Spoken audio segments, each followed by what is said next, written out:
Welcome, everyone. I see we have people here from Colorado. Please share in the chat where you're joining us from. It's always great. New Mexico, Phoenix, please, New Jersey, welcome, welcome. Warm San Diego.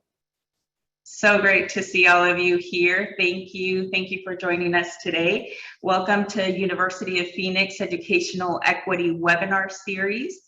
The Educational Equity Webinar Series was created with the hope to foster a learning environment where we can explore paths to empower individual action toward greater unity and impact change. As a higher education institution with more than 56% students from underrepresented population, they're also working adults employed across different industries. So therefore, it is our hope to facilitate thought-provoking conversations, to prepare and encourage the practice of inclusive leadership in a culturally complex society. And today's topic will be covering addressing emotional and structural barriers, and we're definitely looking forward to hearing from our distinguished panel of experts. So if you can actually go to our next slide. Thank you. Before we begin, we want to honor and raise awareness of important equity, diversity, and inclusion dates and milestones. And we acknowledge that there may be some dates here that we missed and invite you to share them in the chat if there's an observance missed aligned within the month of March. Please also include details, a link, resources where we can also learn more about its significance, and we can add it for next year. So thank you. And in addition, on behalf of University of Phoenix, we would like to take a moment to acknowledge the crisis occurring in Ukraine. It is our hope that there will be soon an end to the violence enacted upon the Ukrainian people.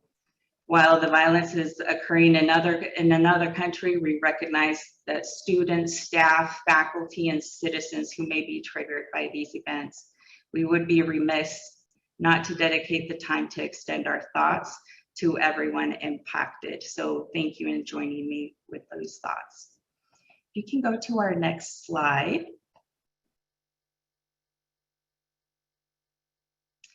Thank you. So we are so excited and want to invite you to join us at our first annual University of Phoenix Inclusive Leadership Summit.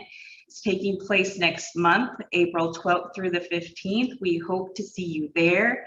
Engage with industry experts as we work to reimagine how you can impact diversity, equity, inclusion, and belonging in your role and in the workplace. There's going to be a leadership and management track, healthcare track, an education track, opportunities for networking, a career fair, and a career insiders tips session specifically dedicated to address personal branding and all these different areas that we could always use additional tips on. So please scan the QR code that you see here on the screen or click on the link that we shared in the chat. And actually, I forgot to mention, it is free, it's open to the public, so please spread the word. All right, next slide. So because we have the Inclusive Leadership Summit in April, we'll delay our hosting of the webinar until May, during which we will be discussing how employee resource groups can influence organizational culture. So we hope to see you there. And definitely please sign up, join through this QR code, and I believe we'll also be sharing the link in the chat. All right, next slide. Thank you. So now let's definitely set the stage for today's discussion. Listed here, you're going to see some guidelines that we believe are essential to fostering respectful conversations. We value your participation in potentially uncomfortable discussions, but we also believe that these discussions reinforce our willingness to learn and grow. So we encourage you to share your experiences, your perspectives, while also contributing to an atmosphere of respect and sensitivity. And we definitely encourage you all to connect with one another. We have an incredible group of individuals here with us. So please share your LinkedIn profiles, any resources that come to mind related to today's topic. Please share. This is a space where we want to encourage learning from each other. So please do share any resources that come across. So in regards to the session and the discussion for today, if you have any questions that do come up, please type them into the Q&A box at the bottom of your browser, and we will be answering these questions at the end of the session if time allows. So please do add those. And now let's get to the best part of today. So if you can go to the next slide. Today's session will be over addressing emotional and structural barriers. And it's actually a sneak peek preview to what you'll be discussing at the Virtual Inclusive Leadership Summit. So we have the honor of having some of our keynote speakers here with us to share from their insight, their areas of expertise, and just giving you a quick glance as to what the summit will look like. And during today's discussion, we'll be able to discuss some of the different strategies that they've done to dismantle barriers, to address diversity, equity, and inclusion and belonging within their spaces, within their spheres of influence. So we are honored to be joined today by Shakir Cannon-Moye, Associate Director at Jobs for the Future, Dr. Jones, President of Oklahoma City Community College, Dr. Kent Blumberg, National Account Manager at University of Phoenix, and our moderator for today, my colleague, Tondra Richardson, co-creator of this webinar series, of the Leadership Summit, and many others, and recently recognized by Diverse Issues in Higher Education as one of 25 leading women in higher education. It's an honor to collaborate with her and to have her in this space. And without further ado, I will transfer it over to you, Tondra. Thank you, Saray. Well, first, I do want to make sure and call out the fact that Saray was also recognized by Diverse Issues. So I am equally thrilled to have partners such as herself. We won't gloat on each other and go on in this webinar, but as you all probably know, if you're here today, this is not easy work. So it does help to have a co-conspirator that I can work alongside with, that we can navigate this work with, talk through the challenges and also the successes. So thank you, Saray. I did also want to make sure that we called out Debbie Esparza, who is the Chief Executive Officer at YWCA, who's joining our panel today as well. And as Saray mentioned before, the session that we have today is specifically focused on addressing emotional and structural barriers in our organizations. Before we dive in, I'd like to ask our panelists if they can each introduce themselves and share a little bit about each of their roles in their inclusive leadership or DEI journeys. Dr. Jones, can you kick us off?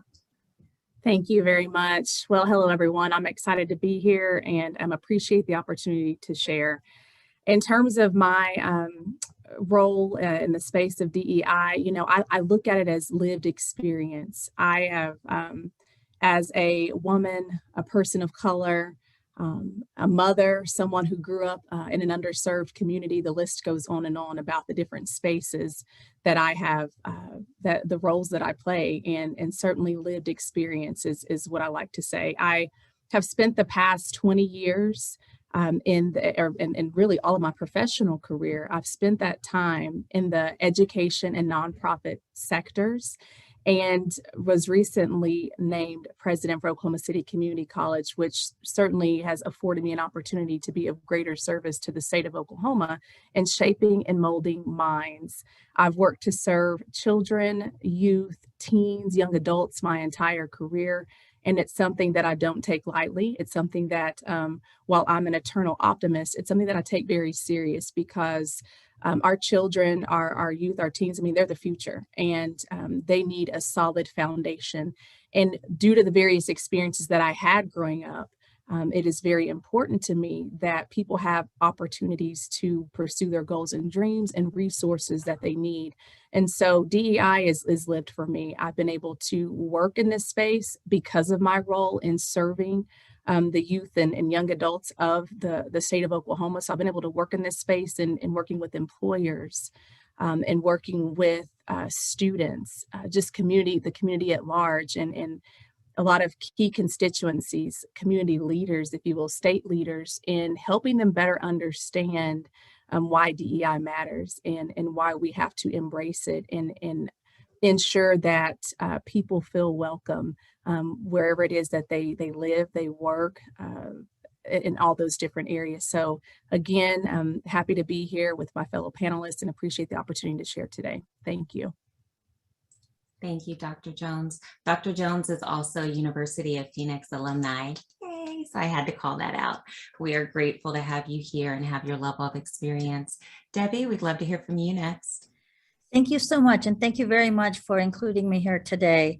And, the role of DEI, in my various careers, I've had about a half a dozen careers, beginning in banking, some time in academia, a lot of time now in nonprofit executive work. I've been an entrepreneur and a consultant. And really all through that, I completely agree with Dr. Jones. It's mostly been about lived experience. But what I can see now as I look back, I was sometimes the first or the only fill in the blank. Latina, woman, out lesbian, young person, old person, it runs the gamut for my entire career. And, today's topic, the emotional and structural barriers, I now see the emotional barriers that were in place that caused me to code switch sometimes and pretend I wasn't all of who I was in some parts of my career. So that did have, I'm very aware of that now. It's been throughout my entire life, I've seen the world through a lens of race and gender. And so the DEI work and in my role as CEO at YWCA, our mission is eliminating racism and empowering women. So it's not just about diversity, it's about those structural barriers that keep people from thriving that we want to make a change in. So that lets me show up very full, very authentic these days, and with the fire to help make it happen and to create some change. My current leadership really centers love and authenticity, and that's my ticket for opening up DEI in the workplace. Thank you. Thank you, Debbie. Authenticity is so important and it's so needed, along with transparency. It really helps to create a safe space for employees. I'm all too familiar with code switching, so I'm right there with you. We do hope that by having the sessions just as this one and the summit, that we'll get to a space where we won't need to code switch. We all can show up and be our true and authentic selves. Wouldn't that be a wonderful place? So thanks again, Debbie. Shakir, we'll go to you next. Shakir, Cannon-Moye, I'm really, really excited to be here. Thank you for the honor. When I think about my background in leadership, it really is as a career consultant and being able to enter this space out of my MBA program. And now in a place where I'm able to use those skills coming from the corporate side and advancing that bridge between education and nonprofit in my professional capacity and being able to move those skills forward feels like a real honor. And when I think about leadership and where that comes from, I'm reflecting back on a moment when I first came out as a young MBA working at a corporate consulting firm, feeling completely out of space. I didn't feel like I knew my team members. They were a lot older, a lot senior. I was a lot different in that world. Then I went to clients that were really, really senior. And I'm early 20s, late 20s trying to say, this is what you should do. This is what you should do. And at all parts of that job, I felt out of place. And I spent a lot of energy trying to fit in. I remember the team had a bachelor pool, and I started to try to watch the show so I could fit in this space of a more woman-dominated space so I could have those conversation points. And so when I think about authenticity, I think about when that moment changed for me. I think about a leader who showed up. I still love Inga to this day, a short Black woman who showed up as her authentic self in every space she owned. And so my leadership, like everything else in my life, is a reflection of the people who poured into me. And I think what Inga unlocked in me was being able to, if she showed up as herself, the downstream ripples of that is that the people on their team had the permission to do so. And I think that that's what authentic leadership is. And when I think about DEI and creating that safe space, as you say, Tandra, that's what comes into me. And that's what I'm bringing into the space and really looking forward to diving into the questions. Thank you, Shakir. That is so awesome. Representation matters, right? The more of us we see, the more we can believe that we can achieve these things. So thank you so much. Kent, I am looking forward to hearing from you. You are one of our top allies and DEI champions here at the University of Phoenix. We'll throw it to you next. Yeah, ally in training. It's a journey that's going to take the rest of my life, and hopefully I will keep growing with the rest of my life.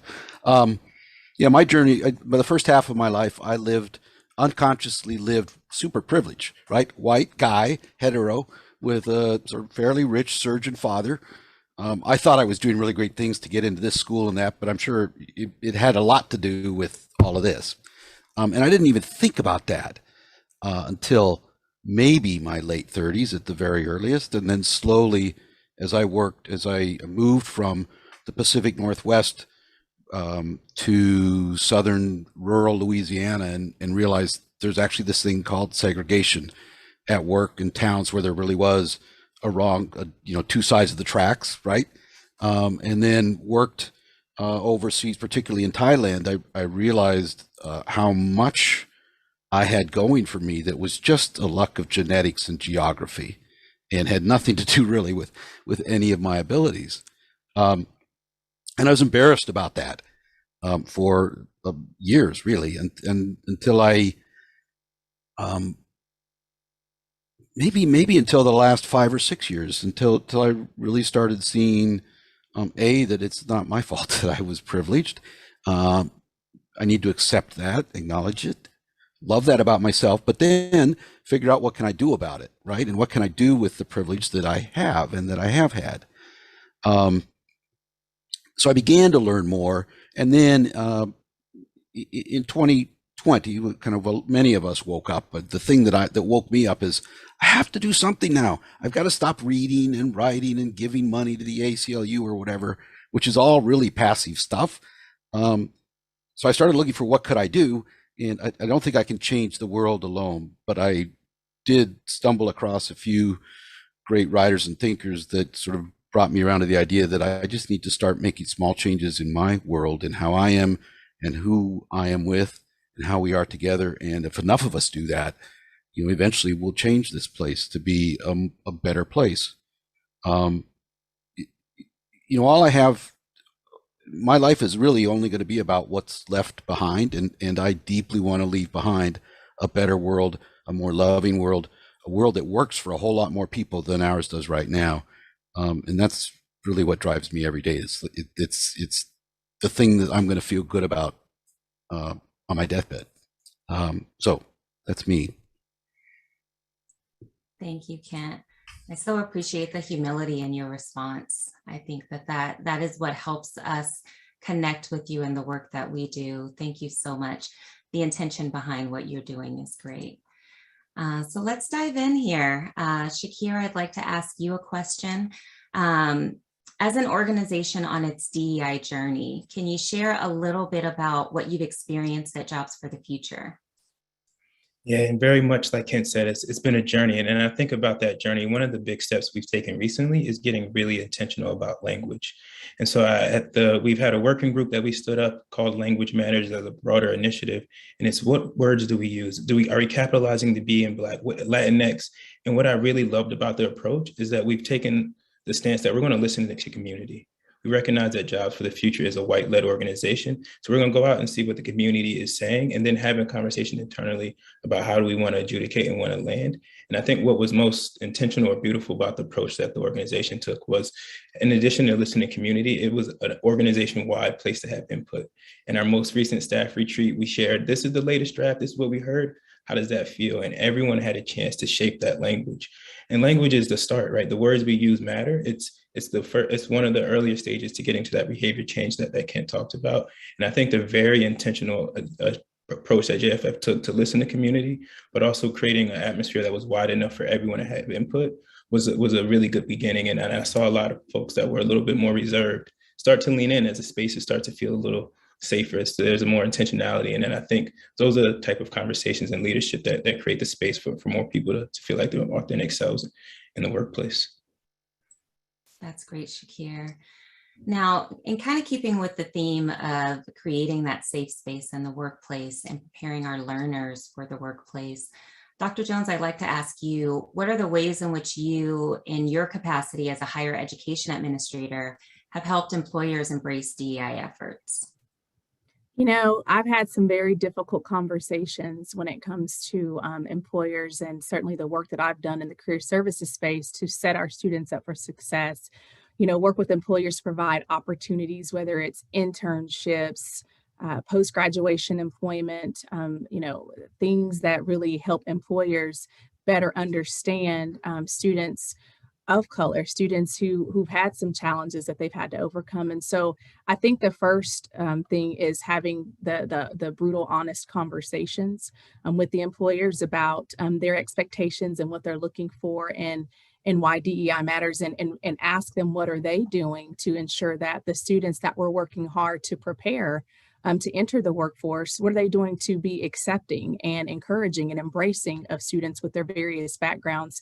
I think you start to dismantle barriers and break things down when you have those conversations, but help employers and people really understand that because students are first generation doesn't mean that they can't learn or that they don't want great for their lives. And that's something that I often experienced as a child, as someone who grew up with so many challenges. People treated me that way, and it's offensive to be treated that way, because never did I not have, you know, this burning fire to want better, to want to achieve, to want to accomplish things. And so I often, you know, talk to employers and visit employee resource groups where I can have more intimate conversations and allow people to open up and share things that maybe they wouldn't share, you know, in a broader space.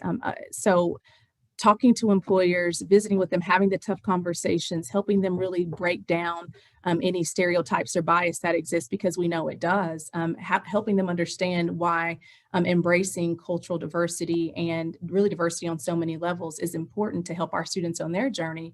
And then talking to students to make sure that they you know, don't feel embarrassed to ask questions, that they walk into the workplace positive, confident, and find spaces that they can relate, because it's really on both sides in terms of the feelings of how do we better understand each other, how do we make the situation work, how do we allow students to thrive and grow, and whenever they're in our places. So having those types of conversations such that employers better understand we're going to continue to be diverse, we're going to continue to grow, and it's value added. Understand that diversity is value added across every spectrum. Thank you. That's an important note, and I'm glad that you repeated it. I hope that everyone who is attending this understands the value of diversity. And then what you talked about kind of speaks to an organization's culture, right? What type of culture are these young individuals going into? How will they feel accepted? Will they feel as though they belong? That's where I'd like to turn it over to you, Debbie. And speaking of culture and anti-racism, what are some of the challenges in creating a culture of anti-racism? And have you experienced that within your organization in ways that you can kind of break those challenges down? Thank you, because that is an important question. Thank you, Tandra, for asking that. You know, again, our mission is about eliminating racism. However, not everybody enters this work in the same space on their journey. Just like Kent mentioned, it's a lifelong journey. And we initiated some learnings and some opportunities to help staff understand and become more embraced, so that diversity and equity and inclusion and identifying these barriers were just a part of our work. And what we realized, and this is not unique to us, the first thing is this work is done by humans.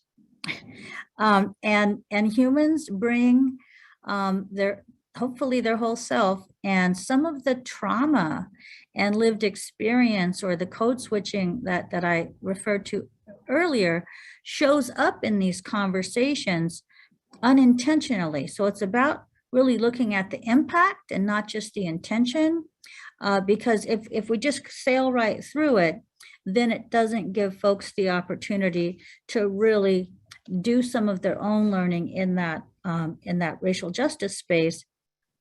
And that was a challenge for our organization. We took a couple steps forward and then a few steps back, but it was important for us to kind of circle back around and be sure everyone was coming forward in our racial justice journey at the YWCA. And again, just to talk about some of the challenges, there were challenges from external groups that said, y'all should have it together. This is your mission. And like, again, we're humans. We're all on different parts of this path. And the entire world was shaken up in a number of different ways. And the expectation that we were going to be able to just step into it without a blink was erroneous. So we reconfigured, we redirected, and now we're really more focused. Staff gets time to whatever time they need. I don't say you have 2 hours or 4 hours, or people as part of their normal work responsibilities and role in the organization, they do their own discovery and their own racial justice journey. And nobody's checking their time clock for that. So the challenges are not only internal, but also external, because again, some white culture expectations are do it quickly, do it right, make money. And those were not our motivators, particularly when I looked at the humanness and the integrity that we needed to create the space for our team and our board and our constituents. Thank you, Debbie. I want to open the opportunity for the remainder of our panelists. Do any of you have any additional suggestions, or would you like to share any pointers on how you've overcome some challenges in creating a culture of either anti-racism or either belonging for your employers or even your counterparts? I might throw a couple of thoughts in, and one is to your last point that diversity is like table stakes as far as I'm concerned, that what really adds value is when people feel included and are included and feel they belong, right? Which means we have to really care about what everybody else around us thinks and wants and what's real for them. And for me, that's that sort of mindset of giving a darn about everybody else around us is the number one thing we can do to start breaking down barriers.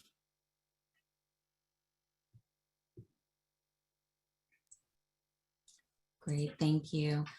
Dr. Jones, as we talk about barriers and challenges, you mentioned when you were talking about first-gen students and some of the students that you serve and your own experiences, the challenges that can also come sometimes with as a result of the divisions in class, where you come from, urban versus rural, age, generation, so on and so forth. Can you tell us a little bit more about those challenges and the ways in which we might help to overcome those within our organizations? Yes, I think when it's a conversation that people don't think about when we talk about class, when we talk about age, rural versus urban. I've lived the life, if you will, in terms of someone being from an underserved community who grew up and had countless barriers and challenges and things that I really had to work through. And people don't really think about that because the world is not forgiving. And I'm not given a pass because I had all these challenges that I had to overcome. I've had to figure out how to navigate these different nuances.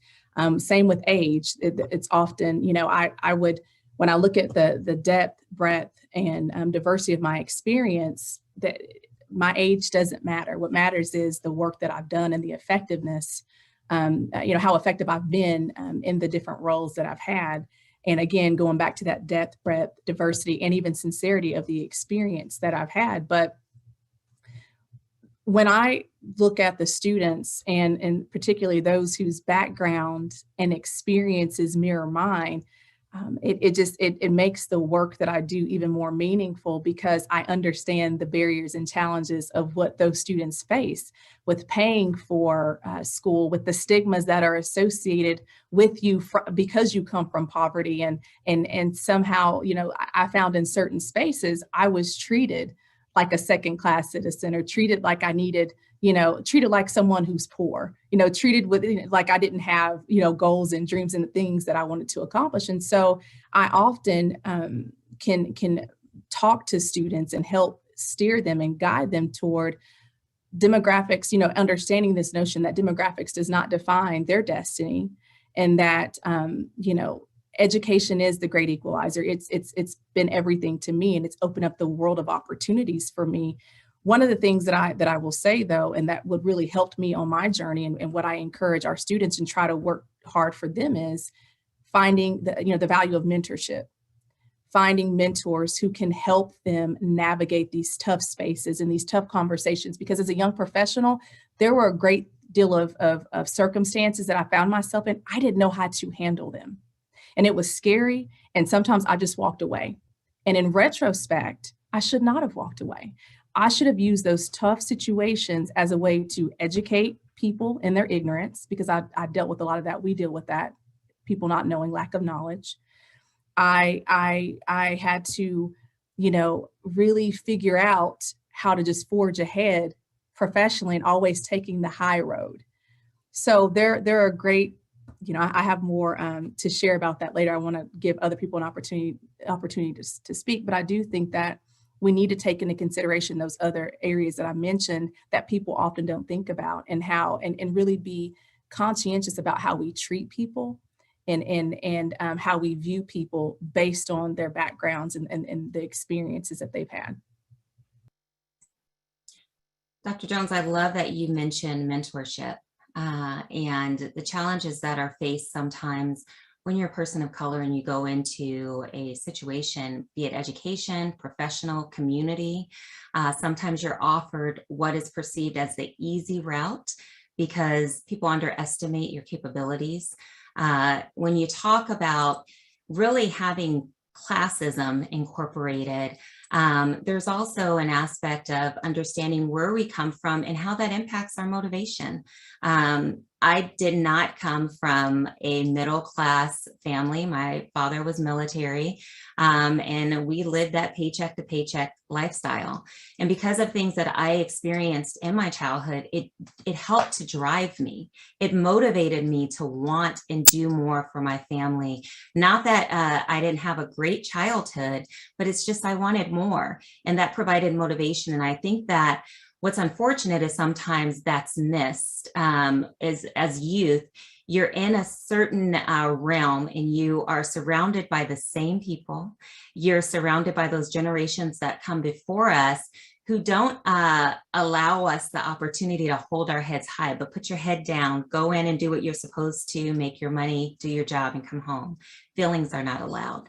What I'd like to do is expand a little bit on what you just shared and talk about mentorship and the importance of having that representation, not just for youth, but also within our organizations. And I'll open that up to everyone just to talk about mentorship and why it's important in DEI. I don't know if we're going to start with you, Dr. Jones, just on the heels of what you just shared. And then maybe Shakir, you can share some about the work with Jobs for the Future. Sure. Shakir mentioned it earlier. I am, my experiences and my successes, they're not mine alone. There are people who have been with me on this journey, and that's something that I take pride in and that I celebrate, because I don't know everything. Learner is one of my strengths, and I love to learn. And this world is ever evolving, ever changing. And so, there's always spaces to learn and grow. And so mentorship has really helped me just navigate life, navigate my professional career, my personal life, my life as a community servant. and I have mentors in various capacities. So I definitely, when we talk about just this notion of having mentors, you know, I have mentors who help me personally, mentors who help me professionally, those who are civic leaders who can say, this is, you know, how you do this, or this is how, you know, this is why you should be more, you know, intentional about, you know, this particular thing. So I think having mentors across various areas of your lives, you know, just as if I'm speaking to people and just nuggets, it matters, and it has made all the difference for me. And I also think that people sometimes underestimate, you know, how do I find a mentor? You can find mentors at work, at school, you know, in your churches, in your community, and you would be surprised at who's willing to step up if you ask them to be your mentor. And I would say, when you think about finding those mentors, you know, don't be afraid to look for people who are different than you, who look different, who have different experiences, you know, age-wise, just across the board, because you will find that sometimes, and I found this to be true, I have found mentors in the most bizarre places that have been solid and that have been incredible and that have really poured into my life and the lives of my children, and so on. So that's my take on mentorship. Yeah, I think on mentorship, there's two pieces of that I want to lift up. I think on my personal side, as a mentor, I've been able to work with high school students for probably the last 10 or 15 years. And I think one of the beautiful ways to enter that mentorship relationship is to not think I have a lot to teach young Marcus who's trying to figure it out. It's a symbiotic relationship. And so I am going to teach Marcus the math that I know. But as Kent said earlier, it's being curious. Like, I want to know what's the music scene in DC? What are you experiencing, right? Because I only know my experience, but I think a lot of the mentor-mentee relationships that I've seen be really successful is creating the space where there's an even exchange, because we all don't know everything, and valuing the information that the young people have just as much as the mentor may have is really important. And I think the second thing I want to lift up, and it dovetails to the work that we're doing with the University of Phoenix around social capital, is that mentorship is important, but sponsorship goes a bit further as well. And so what is the role of being able to open doors, being able to, as they say, pound the table when these people are not in, when the folks are not in the room?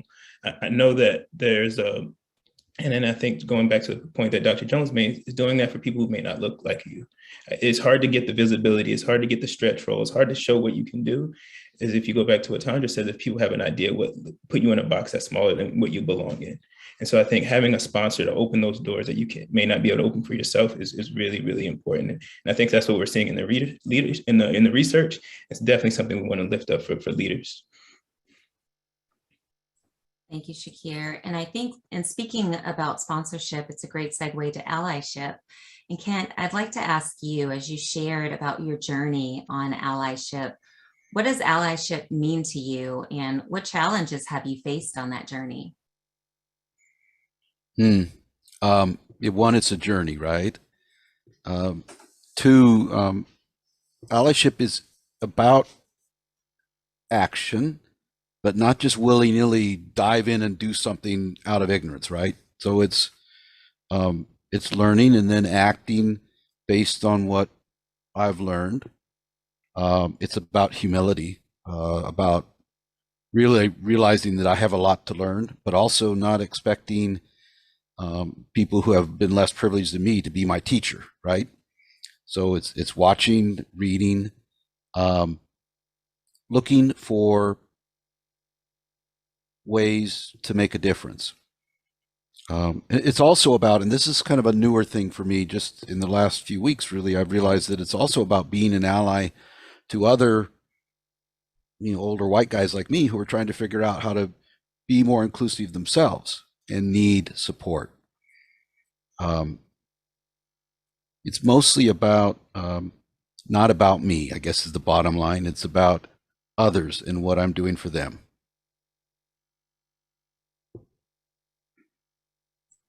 Thank you, Kent.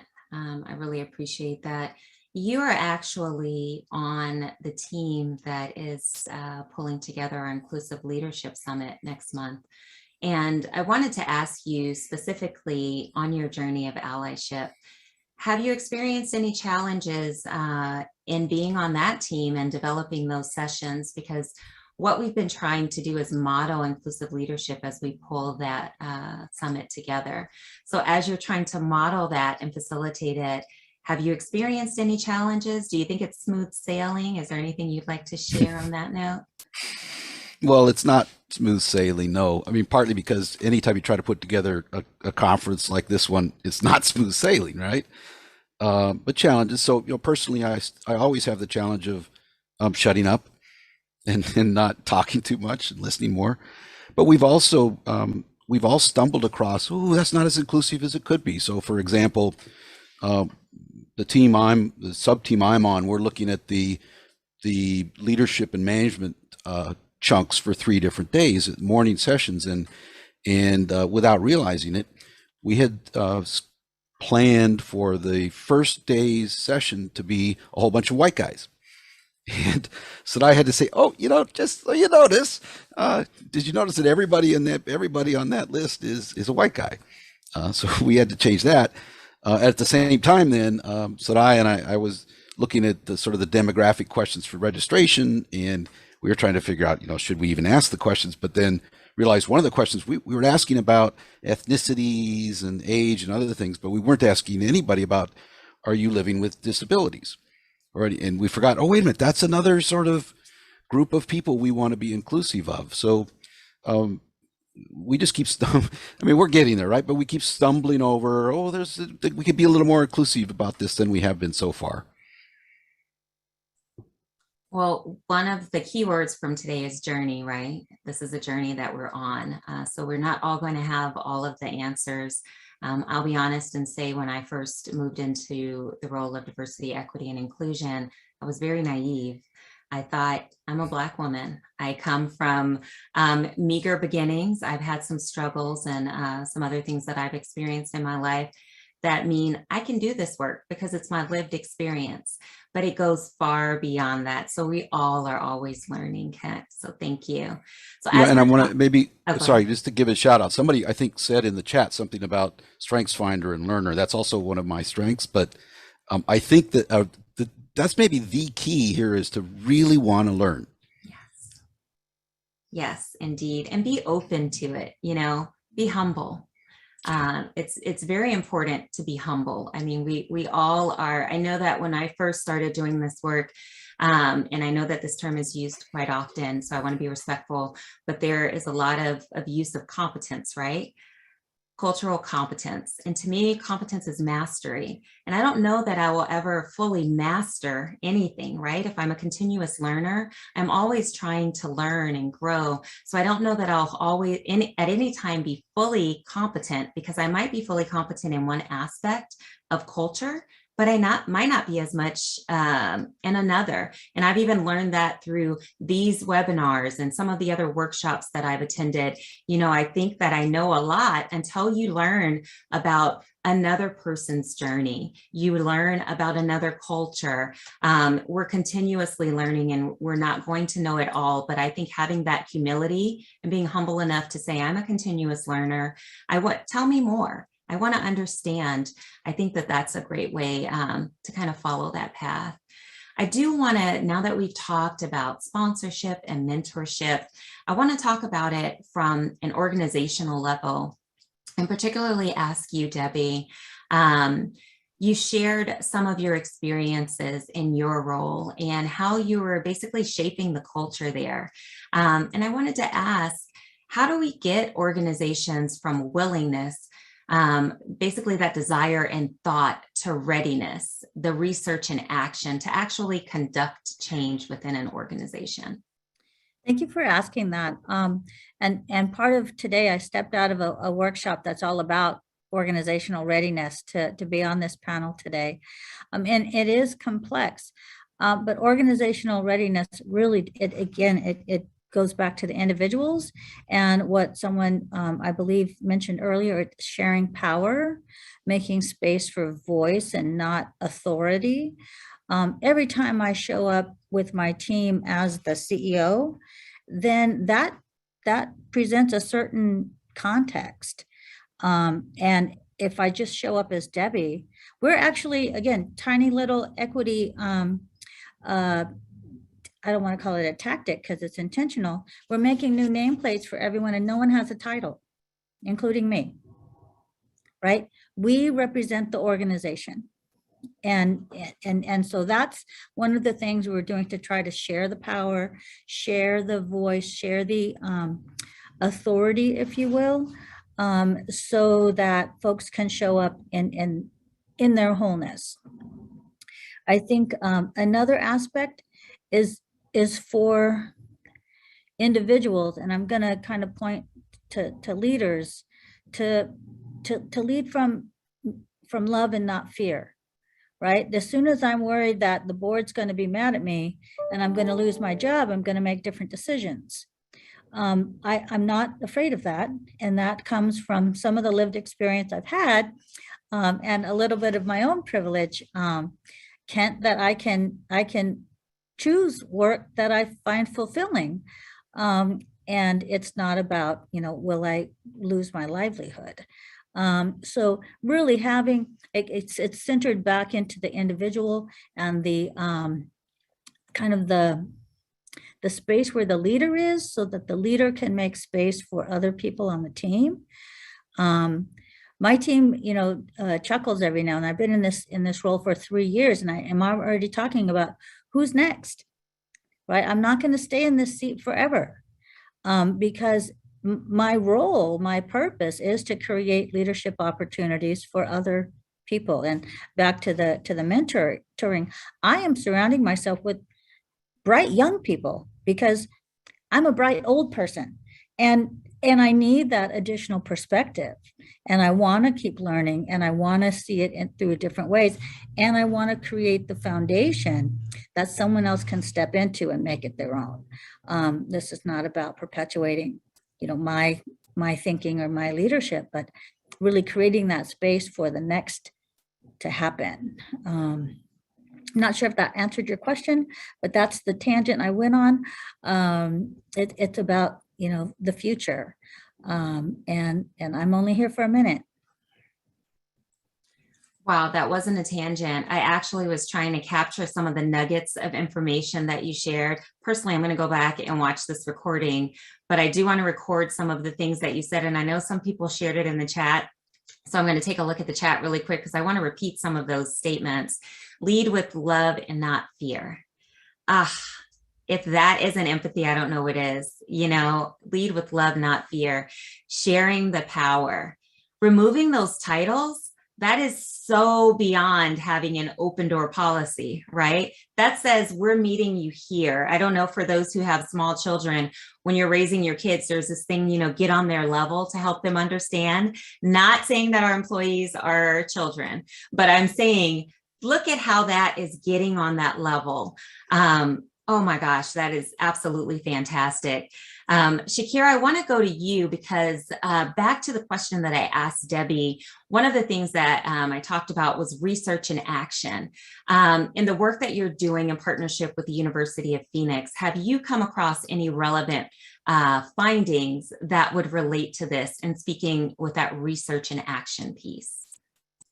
Yeah, I think we're coming up with a list of hypotheses where we really think we can move the needle with social capital. And then I think one of the consistencies that we've seen in this research project, but also looking at some other work, we're thinking about getting more Black workers into digital and IT roles. I think there's a lot of inherent practices that we have that are structured based on the hiring and recruiting piece. And I think there's a role where social capital plays a role, but also business practices. If you think about referrals, if we went out and said, go find me your referrals, you're going to get a lot more similar folks. And so how do we be more intentional about where we place jobs?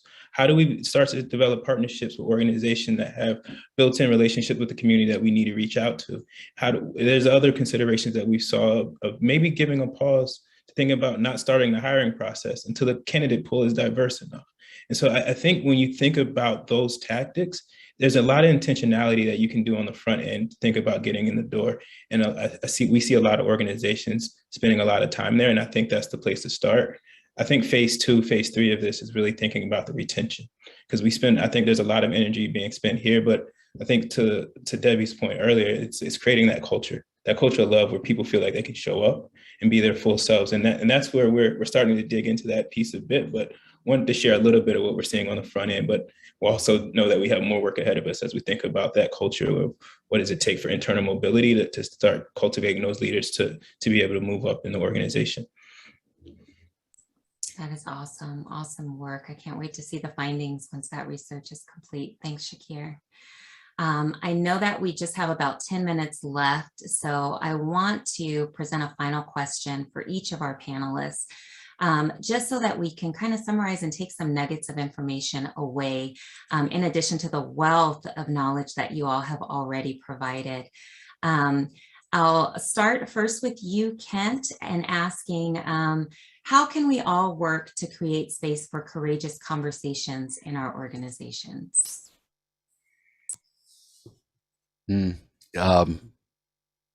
Care, ask, and then really listen, modeling that behavior really, right? So ask, really listen,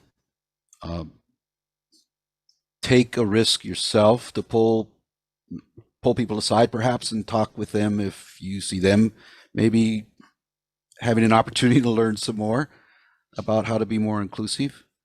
And then creating more formal spaces. So for example, you and Sarai created our bi-weekly inclusive cafe, which is an internal conversation that anybody in the university can attend, and you laid out boundaries and sort of rules at the front like you did for this. And then we just have an open conversation, and that's become, over time, it's become the norm. It's become something that people look forward to. So I think it's a lot of little things that add up, but it really comes back to what Debbie said, and that is leading from love. Thank you, Kent. Shakir, how about you? How do you think we can all work to create courageous spaces, or excuse me, create space for courageous conversations within our organizations? I'm going to try to do a 2-for-1 here. I'm going to try to address the question and then move into your second question. I saw a question earlier that came up in the chat around language and how that can be used for neutrality. And I think JFF has been around for 40 years, and for a long time, the working thought was rising tides lift all boats. And we realized that there's some specific populations that have specific challenges. And I think one of the things you use with neutrality is you avoid those specific challenges. But in 2020, we started a racial equity line, and we're working with very specific needs. So we're going to focus on what are the specific things that are around the Black worker and learner. We have another piece of work thinking about justice-involved individuals. And I think neutrality is the way you fight against that is really pushing on getting really specific and intentional with language, so you're not trying to sugarcoat. And that's one of the things that we've been pushing with. And I think that mirrors into the question that you posed, because that signals something to me. As a Black employee, that I for a long time didn't know how to use that word in a workplace, right? And so to have an organization of JFF stature to say we're going to have a body of work around the specific needs of this population, I think that says something, and it moves to a place where psychological safety is important. If I feel like I know that I can show up and lean in and be there, I think that's what we really want to align on. And I think the one word that Debbie said at the top, Kent just mentioned that keeps coming back to, is love. I think if you're moving from a position of love, my partner and I read All About Love once a year from Bell Hooks, and it's the spiritual growth of another. That is her definition of it. And I think if that is your starting point, there's only up to go from there. That is wonderful. Thank you. Debbie? I thank you. And I love that love is the answer. Love is the theme. And I just want to also support love and stand up for love, because it's not just love of others, it's love of self as well. And that's where some of the emotional and systemic barriers show up when because of what's happening around us, we can't even find that love for self. So there's that really important part. In creating those safe spaces, the culture that we are working to create, again, it's a journey, it's never going to be done. At the YWCA, at least here in Phoenix, co-creation, right? No one person is in charge, and it's not one person's idea. Cooperation. When we first hit a pandemic, even if you weren't one of our frontline Meals on Wheels drivers, like I'm not, you got your food handler's card and you took it a route to take meals to seniors because that what was needed. That's what was needed. And that's cooperation. Respect, self-management. You have to be, managing yourself so that you can create that safe space. Understanding what's activating you and be able to create your own ability to diffuse that or accept it or work through it.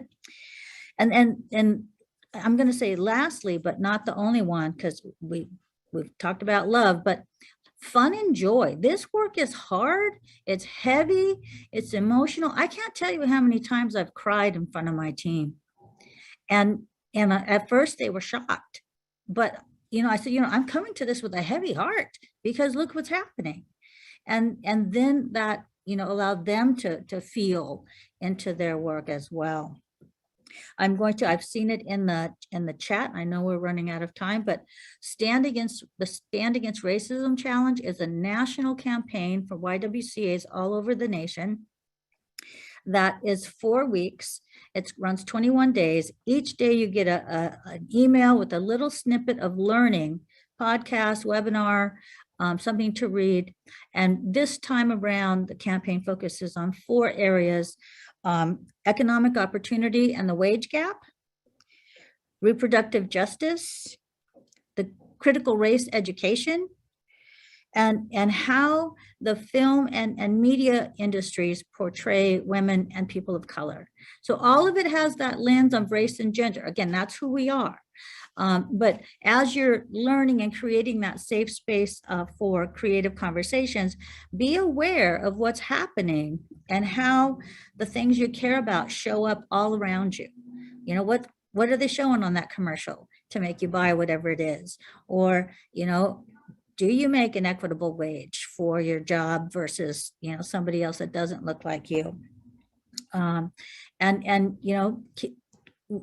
Reproductive justice for women and people of color and people that can become pregnant.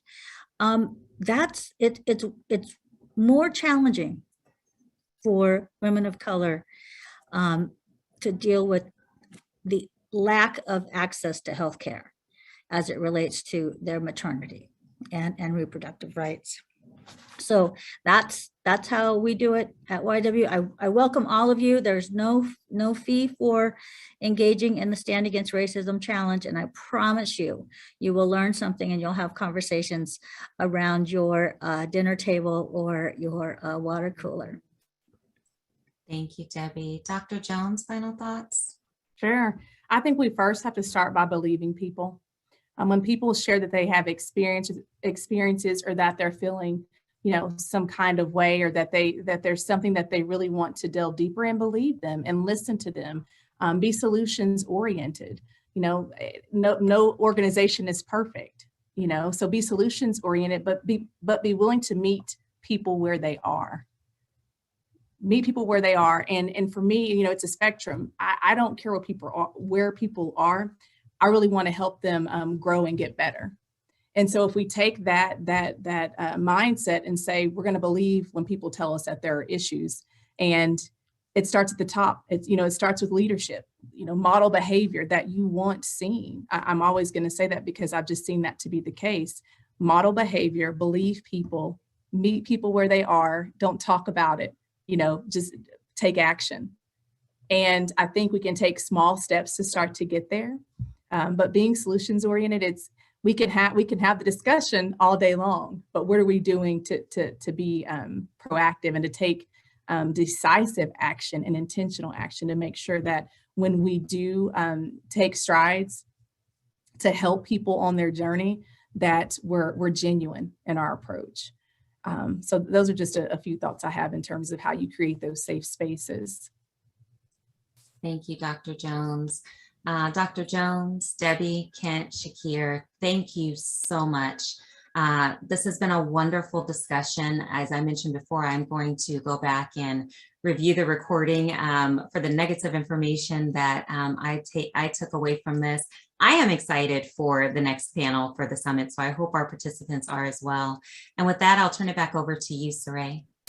Thank you. Thank you all for joining. Panel my goodness, this was such an incredible conversation.